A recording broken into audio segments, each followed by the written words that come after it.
రేపు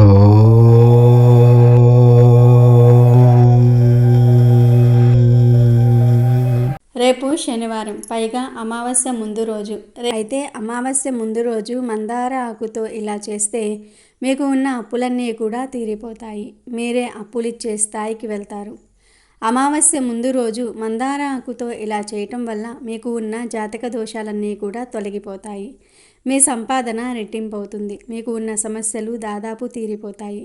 మందార ఆకుకు చాలా శక్తి ఉంది. ఎందుకంటే ఇది దేవతా వృక్షం కాబట్టి. మందార చెట్టు పువ్వులతో దేవుళ్లను పూజించటం వల్ల మీ సమస్యలు తీరుతాయి. అంతేకాదు ఈ చెట్టు మీ జాతక దోషాలను కూడా తొలగించేస్తుంది. జాతకంలో సూర్యుడు కుజుడు లోపమున్నట్లయితే ఇంట్లో మందార మొక్కను నాటాలి. సూర్య కుజ దోషాలను తొలగిస్తుంది. కుజుడిని ప్రసన్నం చేయడానికి హనుమంతుణ్ణి మందార పూలతో పూజించాలి. అదేవిధంగా సూర్యదేవుడికి నీటిని సమర్పించేటప్పుడు మందార పుష్పం వేసిన నీటితో తర్పణం చేయటం ద్వారా గొప్ప ప్రయోజనాలు అందుకుంటారు. శరీర దుర్వాసన కూడా తొలగిపోతుంది. మందార మొక్కను ఇంట్లో ఎక్కడైనా నాటవచ్చు. ఇది చాలా ప్రయోజనకరంగా ఉంటుంది. మందారపు చెట్టును ఇంటి ఆవరణలో పెంచుకోవటం వల్ల ఏదైనా వాస్తుదోషం ఉంటే దానిని నివారిస్తుంది. మందారపు చెట్లను ఇంట్లో పెంచుకోవటం అది సానుకూల శక్తిని ఇస్తుంది. ఎరుపు సానుకూల శక్తిని ఇస్తుంది. ఇంటికి తూర్పు దిక్కున ఎర్ర మందార చెట్టును నాటడం వల్ల ఫలితం ఉంటుంది. ఇంట్లో ఉన్న నెగిటివ్ ఎనర్జీని తొలగించి పాజిటివ్ ఎనర్జీగా మారుస్తుంది. మందార మొక్క పూలు పూస్తే చూడడానికి చాలా అందంగా ఉంటుంది. ఈ మొక్క ఎన్ని పూలు పూస్తే అంత సంపద మన ఇంట్లోకి వస్తుందని వాస్తు పండితులు చెప్తూ ఉన్నారు. దేవతా పూజకు కూడా మనం మందార పూలను ఉపయోగిస్తూ ఉంటాం. దేవతా వృక్షాలలో మందార చెట్టుకు ప్రత్యేకమైన స్థానం ఉంది. 5 దేవతా వృక్షాలలో మందార చెట్టు కూడా ఒకటి. మొదటిది పారిజాతము, రెండవది కల్పవృక్షము, మూడవది హరిచందనము, నాలుగవది సంతాన వృక్షము, 5వది మందారము. ఈ 5 వృక్షాలను దేవతా వృక్షాలు అంటారు. అన్ని కాలాలలో పూలు పూసే ఈ మందార మొక్కను ఇంట్లో పెంచుకుంటే ఇంట్లోని వారికి ధనానికి లోటు ఉండదట. ఎర్రని మందార పువ్వులను దేవతా ఆరాధనలో ఎవరైతే వినియోగిస్తారో వారి కోరికలను భగవంతుడు తప్పక నెరవేరుస్తాడని పురాణాలలో చెప్పబడింది. ఎర్ర మందారం చెట్టును ఇంట్లో పెంచటం ఎంతో శుభప్రదం. బయటకు వెళ్ళేటప్పుడు ఎర్ర మందార మొక్కను చూస్తూ బయటకు వెళ్ళటం వల్ల అంతా శుభమే కలుగుతుంది. చెట్టంతా పూలు పూసిన మందార చెట్టును చూస్తే మనసంతా ఎంతో ఆహ్లాదకరంగా మారుతుంది. మానసిక పరమైన దోషాలను కూడా మందార చెట్టు తొలగించేస్తుంది. ఈ చెట్టును ఇంట్లో పెంచుకుంటే అంతా శుభమే కలుగుతుంది. ఈ మొక్కను ఇంట్లో సింహద్వారానికి కుడివైపు ఉండేలాగా పెంచుకుంటే చాలా మంచిదని పండితులు చెప్తూ ఉన్నారు. ఎర్ర మందార పువ్వును తలలో పెట్టుకోవటం వల్ల స్త్రీలు దీర్ఘ సుమంగళిగా ఉంటారని ఒక నమ్మకం ఉంది. మందార పువ్వులతో కట్టిన మాలను దేవతా ఆరాధనకు ఉపయోగించవచ్చు. ఈ మందార పువ్వులు పూజకు అందానికి మాత్రమే కాదు అనేక రకాల దోషాలను తొలగించుకోవడానికి కూడా ఎంతో బాగా ఉపయోగపడతాయి. ఎంతో శక్తి కలిగి ఉన్న మందార చెట్టు ఆకుతో ఒక చిన్న పరిహారం రేపు అమావాస్య ముందు రోజు గనుక చేస్తే మీకు ఉన్న డబ్బు సమస్యలన్నీ కూడా తీరిపోతాయి. మీరే డబ్బులిచ్చే స్థాయికి వెళ్తారు. మరి రేపు అమావాస్య ముందు రోజు మందార ఆకుతో ఏం చేయాలో ఇప్పుడు మనం ఈ వీడియోలో తెలుసుకుందాము. అంతకన్నా ముందు రాజు లేదా ఒక మనిషి ఎప్పుడు తన సిరి సంపదలను పోగొట్టుకుంటాడో తెలిపే ఒక పురాణ చిన్న కథను విందాం. ఒకసారి ధర్మరాజు అంపశయ్య మీద ఉన్న భీష్ముణ్ణి, పితామహ, రాజు తన సిరి సంపదలు ఎలా పోగొట్టుకుంటాడో వివరించండి అని అడిగాడు. అందుకు భీష్ముడు, ధర్మనందన, ఇంద్రుడికి బలికి మధ్య జరిగిన సంవాదము చెప్తే ఈ విషయము నీకు అవగతము అవుతోంది అని ఇలా చెప్పటం ప్రారంభించాడు. ఒకసారి ఇంద్రుడు బ్రహ్మదేవుడి వద్దకు వెళ్ళి, బ్రహ్మదేవ, ఒకప్పుడు బలి సిరి సంపదలతో తులతూగాడు కదా, ఆ బలి చక్రవర్తి ఇప్పుడేమి చేస్తున్నాడు అని అడిగాడు. అప్పుడు బ్రహ్మదేవుడు, మహేంద్ర, నీ దుష్ట తలంపు నాకు తెలిసిన నీవు అడిగావు గనుక చెప్తున్నాను విను. ఒంటె, గాడిద, ఆవు, గుర్రము వీటిల్లో ఏదో ఒక దానిలో ఉంటాడు. అతడిని చంపటము ఉచితము కాదు. అతడిని చంపనని నాకు మాట ఇచ్చి అసత్య దోషము కలగకుండా చేసుకో అన్నాడు. ఇంద్రుడు, అలాగే మాట ఇస్తాను, అతడిని చంపను, కానీ అతడితో మాట్లాడుతాను అని స్వర్గానికి వెళ్ళాడు. తర్వాత అతడు గాలించి గాడిద రూపంలో ఉన్న బలిని పట్టుకుని, బలి, ఆనాడు అనేక గజములు నీ వెంట రాగా భద్రగజము మీద ఊరేగిన నీవు ఇప్పుడిలా గాడిద రూపంలో ఊరేగుతున్నావా అని హేళన చేసి, ఓ బలి, నాకు బంగారపు ఊపస్తంభాలను నిర్మించి యాగము చేసిన నిన్నిలా చూస్తే జాలి వేస్తుంది. ఇప్పుడు నీవు గడ్డి పొట్టు తింటూ నీ పూర్వపు వైభవము తలుచుకుని దుఃఖిస్తున్నావు కదా, అన్నమాట చెప్పు అని హేళన చేశాడు. ఆ మాటలు విన్న బలి, మహేంద్ర, నీకు నా వైభవము కనిపించదులే. వాటినిప్పుడు ఒక కొండ గుహలో దాచాను. నాకు తోచినప్పుడు వెళ్ళి అనుభవించి వస్తూ ఉంటాను. నీవిప్పుడు పెద్దవాడివి కదా, మా బోటి పిన్నల సంగతి నీకెందుకు చెప్పు అన్నాడు. దానికి ఇంద్రుడు, అది కాదు బలి, అఖిల భూతకోటి సూర్యరశ్మికి కరిగిపోయే మంచులా ఇలా కనబడి అలా వెళ్ళిపోతూ ఉంటారు కదా, చావు పుట్టుకలంటే అంతే కదా, నీలాంటి బుద్ధిమంతులు వాటికి అతీతులు కదా అన్నాడు. అప్పుడు బలి, మహేంద్ర, వస్తూ పోతూ ఉండే జనన మరణాలకు, సుఖ దుఃఖాలకు, లాభ నష్టాలకు నేను అతీతంగా ఉంటాను. ఇంద్ర, బుద్ధిమంతులను, బుద్ధిహీనులను, ధనవంతులను, పేదవారిని తారతమ్యం లేకుండా ధర్మరాజు ప్రాణములు సంహరిస్తున్నాడన్న విషయం తెలిసినవాడు సుఖ దుఃఖాలకు తావివ్వక వాటికి అతీతంగా ఉంటాడు. దేవేంద్ర, నేను ఈ గాడిద రూపంలో పొట్టు గడ్డి తిన్నా నా మనసు ప్రశాంతంగా ఉంది కనుక నీవెంత హేళన చేసినా నాకు కోపము రాదు. నేను చక్రవర్తిగా ఉన్నప్పుడు నా ముందు నిలబడడానికి భయపడేవాడివి కనుక నేనెవరో తెలుసుకొని ప్రవర్తించటము మంచిది. వికసించుట, వాడిపోవుట విధికృతం.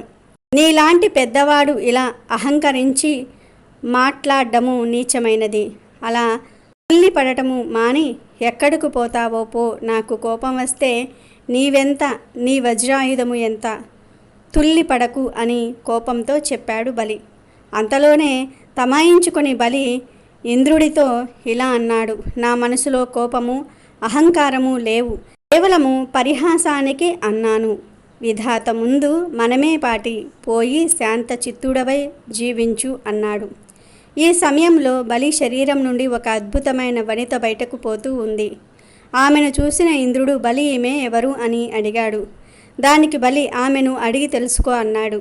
అప్పుడు మహేంద్రుడు ఆ స్త్రీ వద్దకు వెళ్ళి, అమ్మా నీవు ఎవరు అని అడిగాడు. అందుకు ఆ స్త్రీ, ఇంద్ర, నా పేరు లక్ష్మి, శ్రీ అంటారు.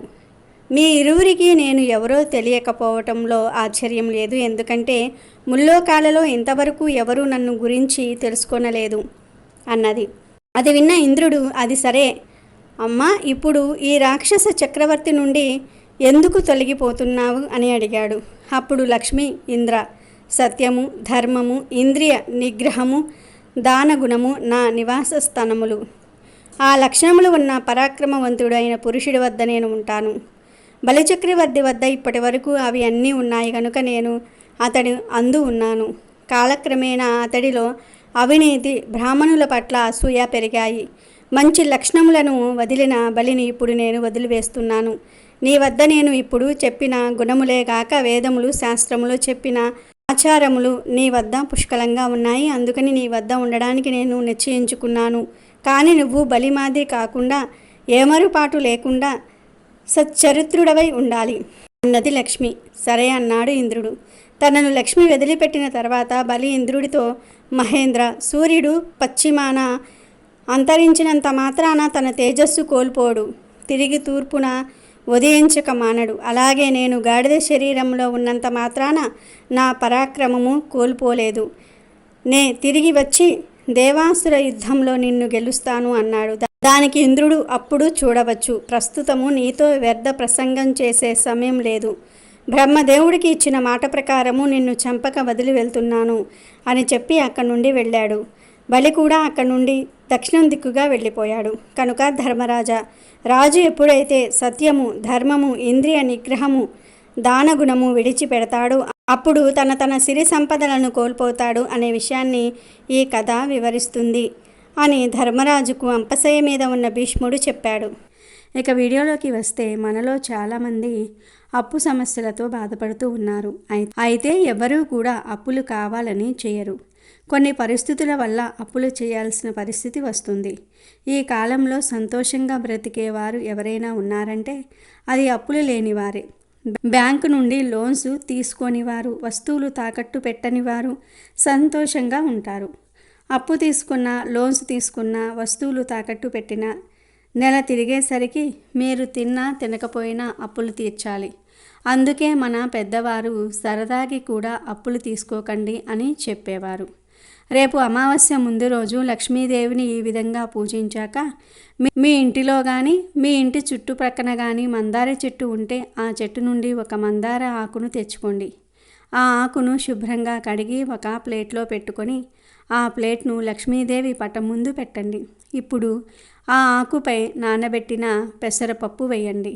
ఈ పరిహారం చేసే ముందు లక్ష్మీదేవికి పూజ చేస్తారు కదా, అప్పుడే కొంచెం పెసరపప్పును నానబెట్టండి.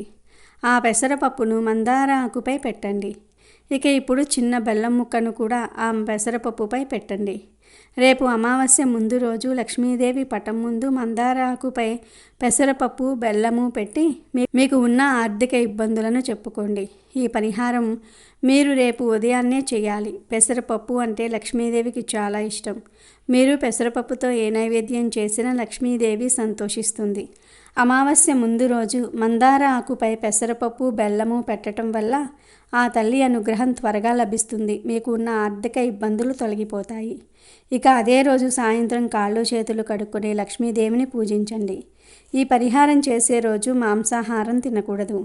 అమావాస్య రోజు, అమావాస్య ముందు రోజు మరియు అమావాస్య తర్వాత రోజులలో మాంసాహారం తినకూడదు అని పండితులు చెప్తూ ఉన్నారు. ఈ 3 రోజులు మీరు మాంసాహారం తింటే మీకు ఎక్కడ లేని సమస్యలు వచ్చి పడుతూ ఉంటాయి. కాబట్టి అమావాస్య ముందు రోజు మాంసాహారం తినకండి. ఇక ఇదే రోజు సాయంత్రం లక్ష్మీదేవి పటం ముందు పెట్టిన మందార ఆకును, పెసరపప్పు, బెల్లాన్ని ఆవుకు తినిపించండి. గుడి దగ్గర లేదా బయట ఎక్కడైనా ఆవులు ఉంటాయి కదా, వాటికి మందార ఆకుతో సహా ఈ పెసరపప్పు, బెల్లాన్ని తినిపించండి. ఆవుకు వీటిని తినిపిస్తే మీకు సిరి సంపదలు వస్తాయి. మీ సంపద రెట్టింపు అవుతుంది. అమావాస్య ముందు రోజు ఈ పరిహారం చేస్తే ఖచ్చితంగా మీ అప్పులన్నీ కూడా తీరిపోతాయి. ఒకవేళ మీరు పూజ మరియు పరిహారం చేసిన వెంటనే మీ ఇంటికి ఆవు వస్తే దానికి పూజ చేసి వీటిని పెట్టండి. పూజ చేసిన వెంటనే ఆవు ఇంటికి వస్తే అది చాలా శుభం అని పండితులు చెప్తూ ఉన్నారు. స్వయంగా లక్ష్మీదేవి మీ ఇంటికి వచ్చిందని భావించండి, పూజించండి. ఆ తర్వాత మందార ఆకును, పెసరపప్పు, బెల్లాన్ని ఆవుకు తినిపించండి. ఇలా చేయటం వల్ల మీకు ఎంత పెద్ద అప్పు ఉన్నా అది తీరిపోతుంది. మీకు ఉన్న లోన్స్ తీర్చేసే అంత డబ్బు వస్తుంది. అలాగే మీరు తాకట్టులో పెట్టుకున్న బంగారము, ఆస్తి పేపర్సు అన్నీ కూడా విడిపించుకుంటారు. ఈ పరిహారం చాలా శక్తివంతమైనది కాబట్టి ప్రతి ఒక్కరూ కూడా రేపు అమావాస్య ముందు రోజు మందార ఆకుతో ఈ పరిహారం చేసి శుభ ఫలితాలను పొందండి. మీకు ఉన్న అప్పు సమస్యల నుండి బయటపడండి. మీ సంపాదనను వృద్ధి చేసుకోవడానికి ఇది ఒక మంచి అవకాశం కాబట్టి మిస్ చేసుకోకుండా ఈ పరిహారం చేయండి. ఆర్థిక పరంగా వృద్ధి చెందండి, ఆనందంగా జీవించండి.